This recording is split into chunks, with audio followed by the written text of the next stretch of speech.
C'est beaucoup plus intéressant maintenant, puisque l'arrivée du numérique a ouvert des voies terribles, des voies fabuleuses à la créativité, un langage nouveau, je pense, des facilités nouvelles aussi, d'écriture, de réalisation d'œuvres, de fantasmes, de rêves, voilà, de tout ce qu'on peut imaginer faire.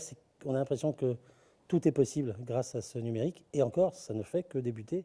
Les passions des étudiants ont changé. Il y avait une passion pour le boîtier qui était quasiment une deuxième partie des étudiants il y a 25 ans, qu'il n'y a peut-être plus maintenant, pour l'appareil qui était un peu comme le pinceau du peintre. Il y a plus de passion pour les écrans maintenant, la photo a changé, c'est un peu dématérialisé, vous avez pu le voir quand même, je pense, les uns les autres. Et donc, c'est un peu cette évolution-là qui me gêne un peu. Moi, j'aime bien le papier encore, un petit peu.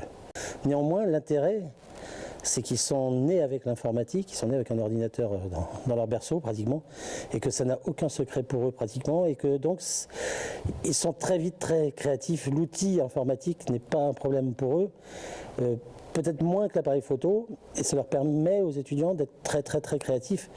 Et l'évolution par rapport à mes débuts il y a 25 ans va plus dans ce sens-là. C'était très très technique avant et c'est devenu très créatif maintenant.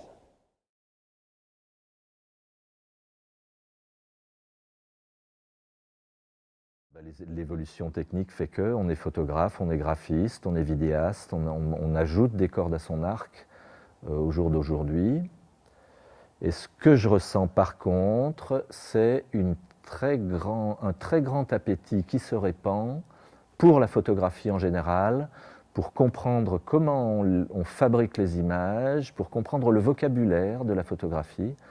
Je trouve qu'il y a de plus en plus de curiosité et c'est pour ça que les écoles, par exemple, se remplissent de gens comme vous. C'est pour ça que les expositions de photographie ont un succès énorme. C'est pour ça que le Salon de la photo a un succès énorme.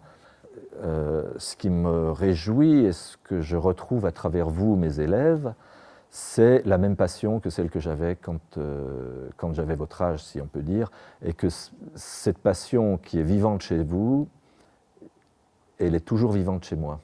Et le fait de confronter ces deux passions, c'est extrêmement intéressant. C'est ce qui fait le moteur de mon travail. Moi, c'est ce qui fait que je me régénère et je trouve de l'énergie auprès de vous, élèves, de la même manière que moi, j'essaye de vous transmettre un savoir, mais aussi une passion. Si vous avez ce moteur-là, je pense qu'on peut vivre de la photographie. On n'en vit pas bien, mais on vivra heureux.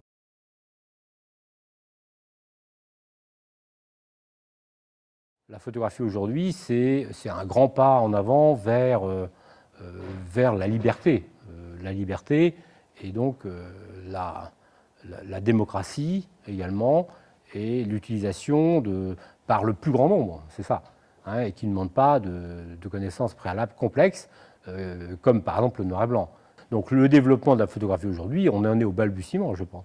Je pense qu'il y a aujourd'hui, il y a une quantité de métiers incroyables qui vont se développer grâce aux procédés, grâce à la libération technique justement de l'image.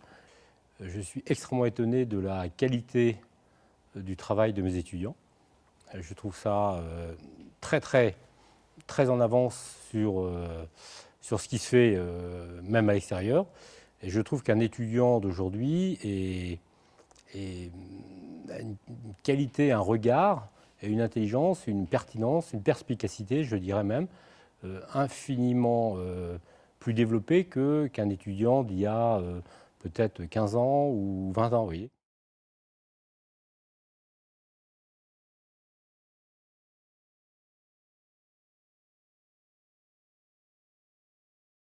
On ne peut plus trop dire la photographie, puisqu'aujourd'hui, le photographe devient vidéaste. Hein, l'évolution des technologies fait qu'il peut filmer avec son appareil photo.